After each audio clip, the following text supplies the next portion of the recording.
Ember woke screaming in the palace hatchery. On the same night, a healer 300 miles away pressed a newborn girl into her exhausted mother's arms, and neither event would have meant anything to the other if the infant's wrist had not, in that same instant, seared with a mark shaped like a closed talon that no midwife in the room could explain. The healer called it an ill omen and told the mother to bind it tight and never speak of it outside her own walls. The mother did exactly that, and so Tamsin grew up believing the puckered silver scar on her wrist was nothing more than a birth defect, too strange for polite conversation.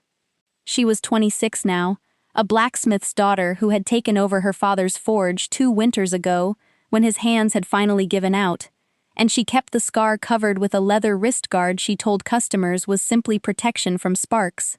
Nobody in her village had ever pressed her on it. Village life did not leave much room for questions that could not be answered with something practical, and Tamsin had built an entire adulthood around the practical, around iron and fire and the specific, satisfying weight of a hammer doing exactly what she asked of it. What she did not know, what nobody in her small mountain village had any reason to know, was that the same night her wrist had burned, an empire's newest emperor had drawn his first breath in a palace 300 miles south, and that a hatchling dragon born in the same hour had come into the world already restless in a way the palace keepers had never seen in a newborn dragon before. Ember would not settle for feeding. Ember would not settle for warmth. Ember spent the first year of her life turning her head toward the northern mountains every single evening at dusk, as though something out there had already claimed a piece of her attention that nothing in the palace could compete with. I think it is worth saying, before this story goes any further, that neither Tamsin nor Ember understood what connected them for more than 2 decades afterward. A mark and a restlessness are not proof of anything on their own. It took the whole slow architecture of prophecy, old records, and one particular scholar's stubborn curiosity to turn 2 unexplained facts into a single unavoidable truth neither of them could ignore any longer. Tamsin's mother had died when Tamsin was 19, taking whatever fuller explanation she might have offered about the mark with her into the ground, and Tamsin had spent the years since then filling the silence with her own practical theories. A burn from a careless midwife. A birthmark shaped strangely by chance.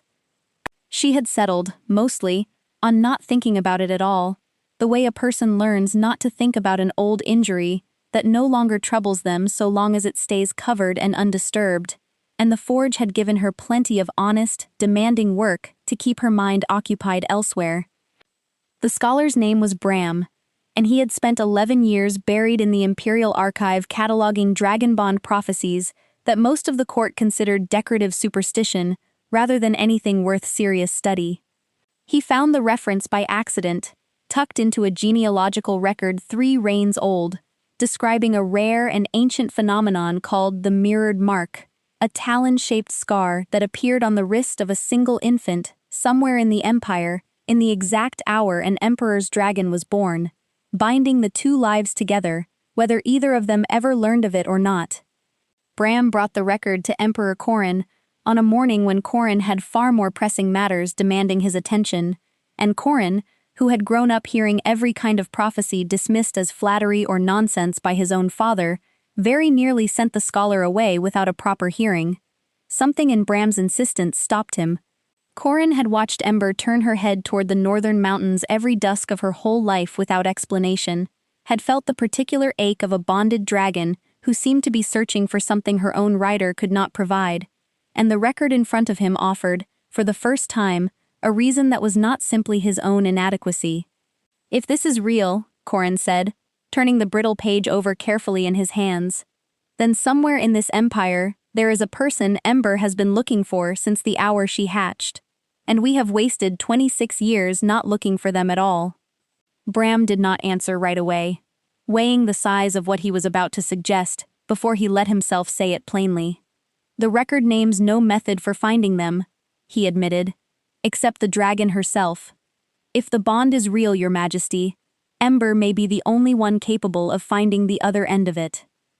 Bram spent the rest of that week compiling every fragment of the mirrored mark prophecy he could locate across 3 separate archives, cross-referencing dates, and bloodlines with an urgency his colleagues had never seen from him in 11 years of careful, unhurried scholarship.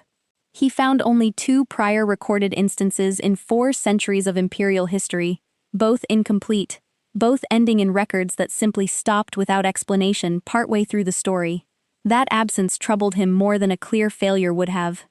It meant either the bond had resolved so quietly, it left no further record worth keeping, or something had gone wrong that the palace had chosen never to document at all. Corin gave the order that same week to release Ember from the capital's usual flight restrictions, an unprecedented decision that half his advisors argued against, for reasons of safety and precedent alike. He did not change his mind. He had spent 26 years watching his own dragon search the northern sky every evening for something she could not name, and he was done pretending that searching meant nothing at all. His advisors' objections had focused mostly on the political risk of an unbonded emperor's dragon roaming the empire without escort, but Corin suspected, privately, that the deeper objection was simpler than that. A prophecy fulfilled meant a stranger brought suddenly close to the throne, someone none of them had chosen or vetted or married into position through the usual careful channels, and courts rarely welcomed the unpredictable no matter how old or well documented the record behind it. Corin found he did not particularly care. He had spent his whole reign governed by careful channels. He wanted, for once, to follow something that had chosen itself. Ember had never been able to explain, even to herself, why the northern mountains pulled at her the way they did.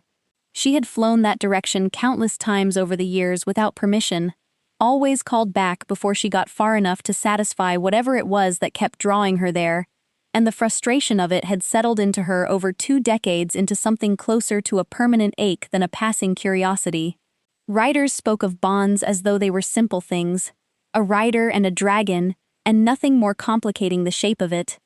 Ember's bond to Corin had never felt incomplete exactly, but it had never felt whole either, not in the specific way she sensed it was supposed to feel.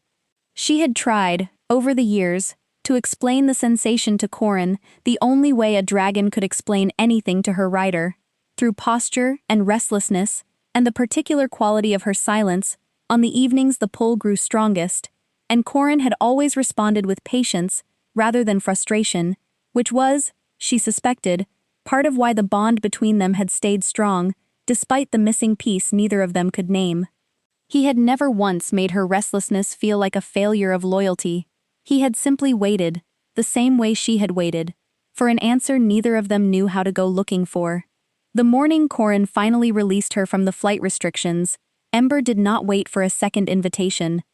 She launched from the palace platform before the order had fully left his mouth, climbing hard and fast toward mountains she had spent 26 years watching from a careful, frustrated distance, and for the first time in her whole life, she let the pull in her chest simply lead without arguing against it.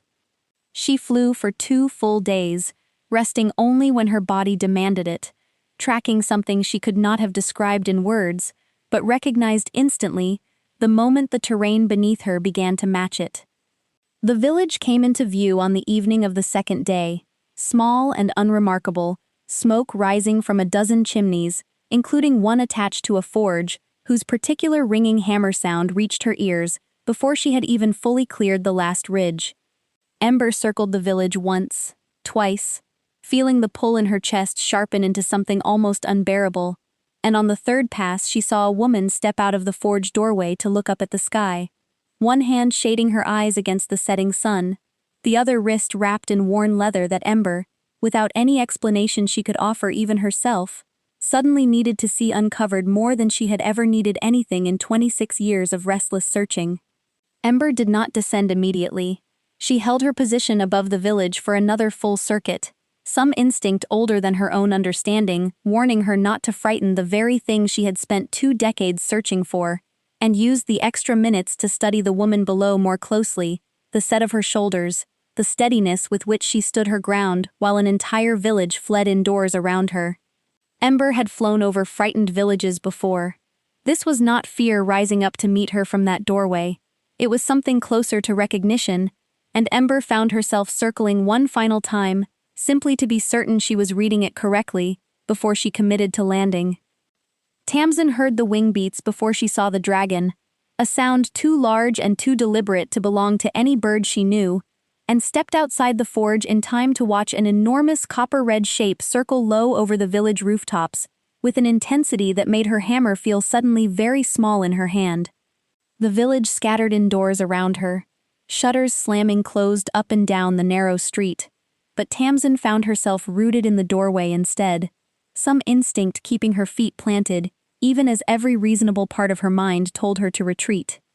The dragon landed in the open square in front of the forge, with a controlled, careful weight that surprised her, folding enormous wings against a body the color of hammered copper catching evening light, and fixed one large gold eye directly on Tamsin, with an attention so focused it felt almost physical. She did not move toward the house behind her. She did not run, though every neighbor she could hear whispering behind shuttered windows clearly expected her to. She stood in her own doorway and studied the dragon studying her, and felt, without any way to explain the feeling, that this was not a random visitation at all.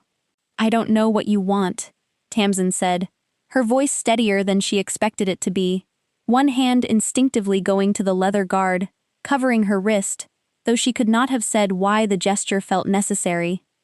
The dragon's gaze followed the movement of her hand, with an intensity that made Tamsin's breath catch, and something in its posture shifted, leaning forward a fraction, as though the wrist itself had answered a question the dragon had been asking for 26 years. The dragon did not approach further that first evening, holding its position in the square with a patience that unsettled Tamsin more than aggression would have,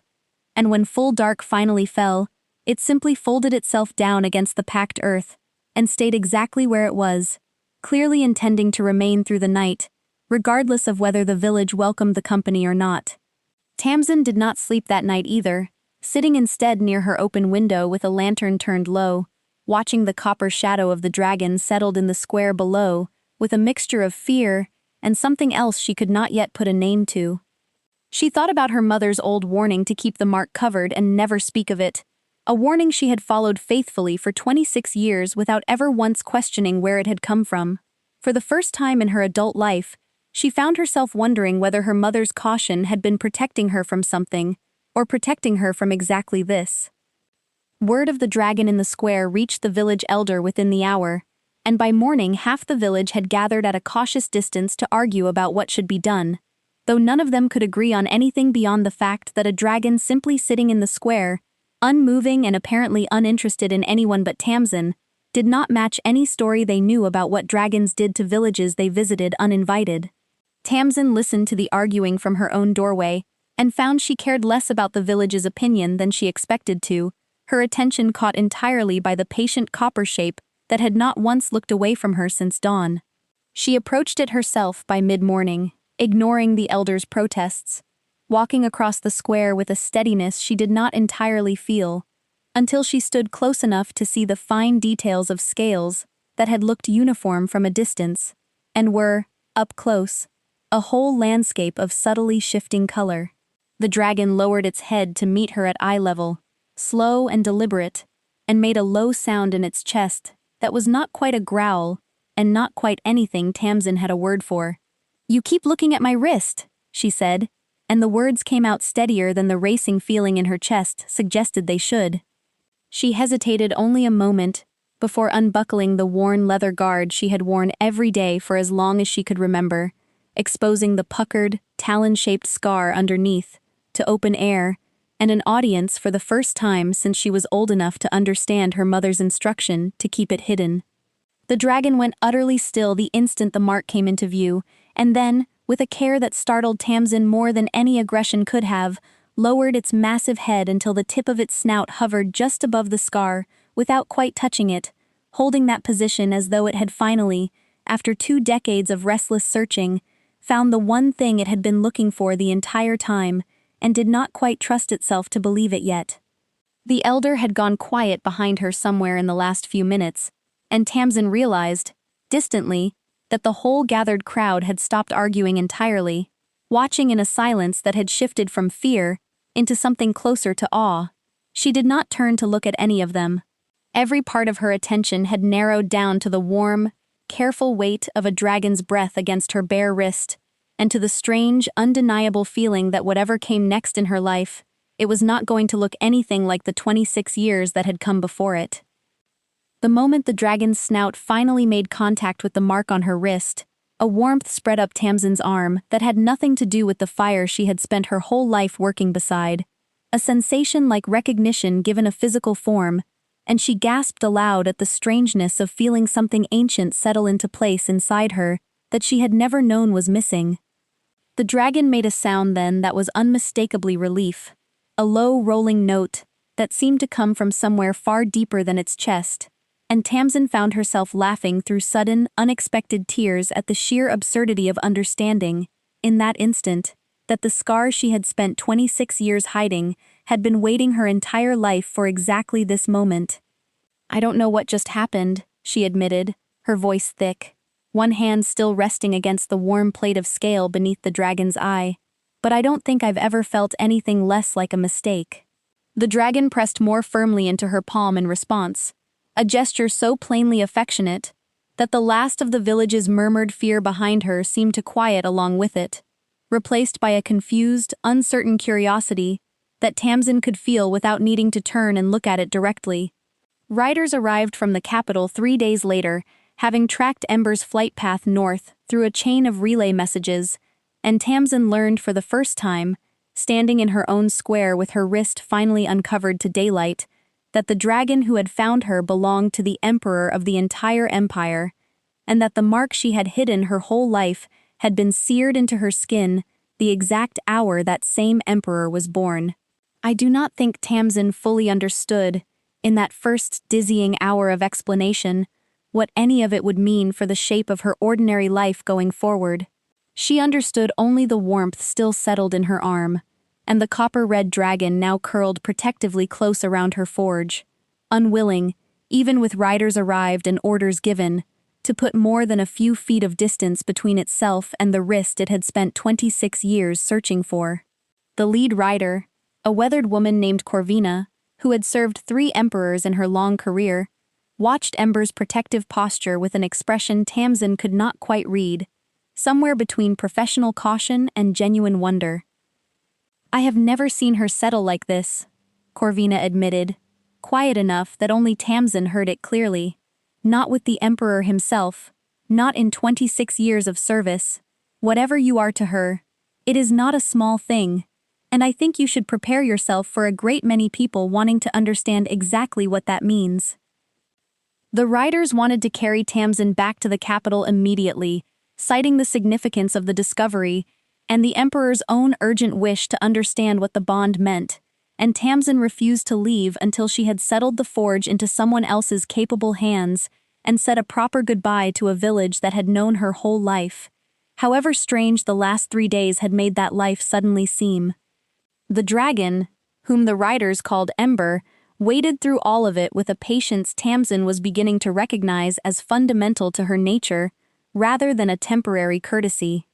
They traveled the 300 miles south together, Tamsin riding Ember for the first time in her life, despite never having sat on a dragon's back before, gripping instinctively at the ridged scales along Ember's neck, while the ground fell away beneath them in a rush that stole the breath clean out of her chest. Ember flew carefully, adjusting her pace and altitude in small, constant corrections that Tamsin only later understood were entirely for her comfort. A dragon, who had spent 26 years being ridden by a trained emperor choosing, instead, to fly like a creature carrying something impossibly precious and entirely new to the sensation of flight. "You're being gentle with me," Tamsin said into the wind somewhere over the second day, more statement than question, and felt Ember's answering rumble travel up through the scales beneath her hands, something that felt, even without words, unmistakably like agreement. She thought, watching the unfamiliar landscape scroll beneath her, about how strange it was to trust a creature she had known for 3 days more completely than she had trusted most people she had known her whole life, and found she could not explain the feeling any more than she could explain the mark that had started all of it.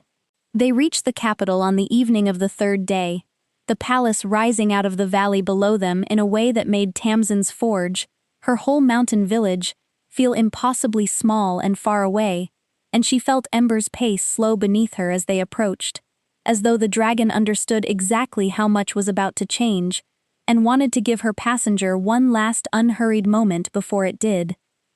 Tamsin's hands had gone numb around the ridged scales of Ember's neck sometime during the second day, less from cold than from the sheer effort of holding on through a journey that had asked more of her body than a lifetime of forge work ever had. And she flexed her stiff fingers now as the palace grounds rose to meet them, trying to steady herself for whatever waited on that platform below. She thought, absurdly, of her father's old advice about approaching any new piece of iron without flinching, and found some small comfort in applying a blacksmith's steadiness to a moment that had nothing to do with iron at all. Emperor Corin met them on the palace platform himself, without the ceremony his advisors had wanted to arrange, dismissing every formal protocol in favor of simply standing there as Ember landed, his attention fixed entirely on the woman climbing down from his own dragon's back, with the careful uncertainty of someone who had never dismounted a dragon before in her life. He was younger than Tamsin expected an emperor to look, dark-eyed, and visibly worn from what she would later learn had been 3 sleepless nights spent waiting for word of Ember's search. "I have spent 26 years wondering what it was that Ember searched the northern sky for every single evening," Corin said, his voice carrying an unguarded honesty that surprised Tamsin more than the grandeur of the palace around her had. "I did not expect an answer. I certainly did not expect the answer to be a person capable of making my own dragonfly, gentler than she has ever flown for me in her entire life." Tamsin felt heat rise in her face at the observation, uncertain how to respond to an emperor speaking to her with the same plain directness she might have used with a customer at her own forge. "I don't know what any of this makes me," she admitted, one hand still resting against Ember's warm flank for steadiness. "But I know it isn't nothing, and I would rather you tell me plainly what you think it means than have your court whisper about it behind my back for the next month." Corin's mouth curved into something that was almost, despite the weight of the moment, a genuine smile, the expression of a man relieved to find plain honesty answered with more of the same. "It means the Empire has a prophecy I did not fully believe in until 3 days ago," he told her, stepping closer. "And it means my dragon has chosen you as thoroughly as any bond in the old records ever described. What it means for you and for me specifically, Tamsin, I think we are both going to have to work out together, one honest conversation at a time." He offered her his arm then, not as a formal escort but as a plain, steadying gesture for a woman who had just crossed 300 miles on the back of an unfamiliar dragon, and Tamsin took it, grateful for something solid to hold on to as the full weight of the palace, and everything it now seemed to expect of her, settled over her shoulders for the first time.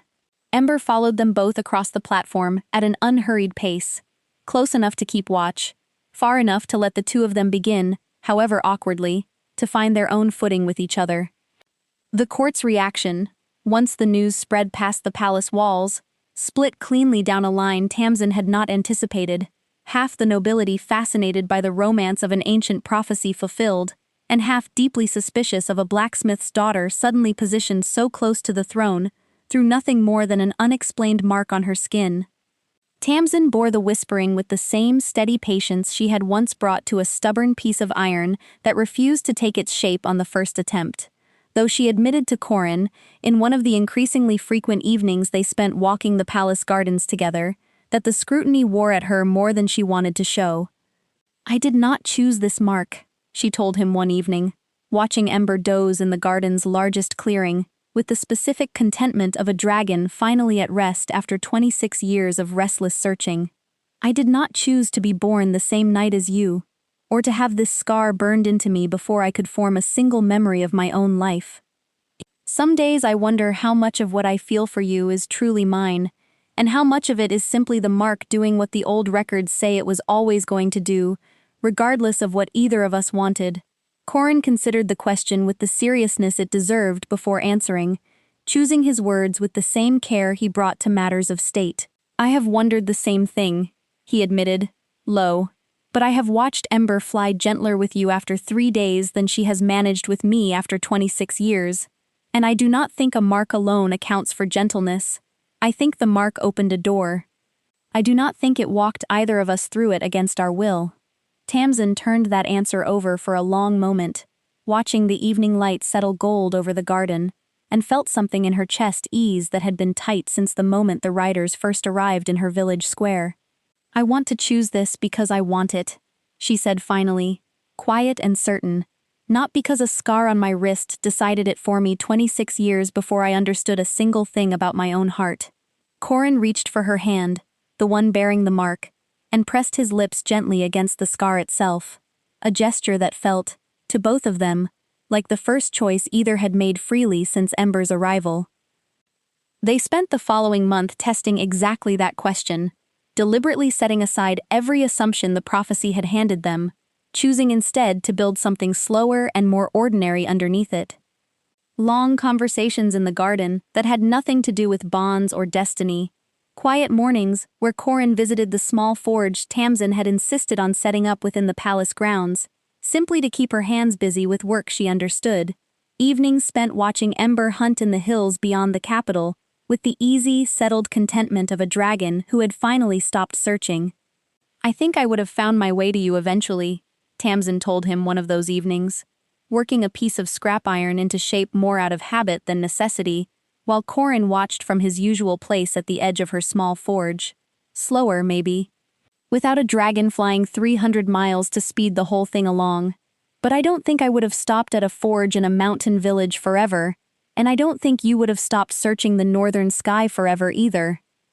I have read a line, once, from the writer Anais Nin, about the day coming when the risk to remain tight in a bud becomes more painful than the risk it takes to blossom, and I think of Tamsin standing at her makeshift forge, in the middle of an imperial palace she never once imagined for herself, finally choosing to open rather than stay hidden behind 26 years of leather and silence. The mark had found her. The choosing, in the end, had always belonged to her alone. Bram attended the small ceremony that followed, standing at the back of the garden with the particular satisfaction of a scholar who had spent 11 years cataloging prophecies nobody believed in, finally watching one complete itself in front of him. He would spend the following years documenting this one, in far greater detail than the 2 incomplete records he had first uncovered, determined that whatever came after Tamsin and Corin, the next person to carry a mirrored mark would have a fuller account waiting for them than either of them had been given. Corin asked her formally at the end of that month, in the garden where they had first spoken honestly about the weight of a bond neither of them had chosen, and Tamsin said yes, with the same steady certainty she brought to everything she had ever built with her own 2 hands. Ember curled around them both as the answer left her mouth, no longer restless, no longer searching the northern sky each evening for something she could not name, finally, fully, exactly where she had always been meant to be.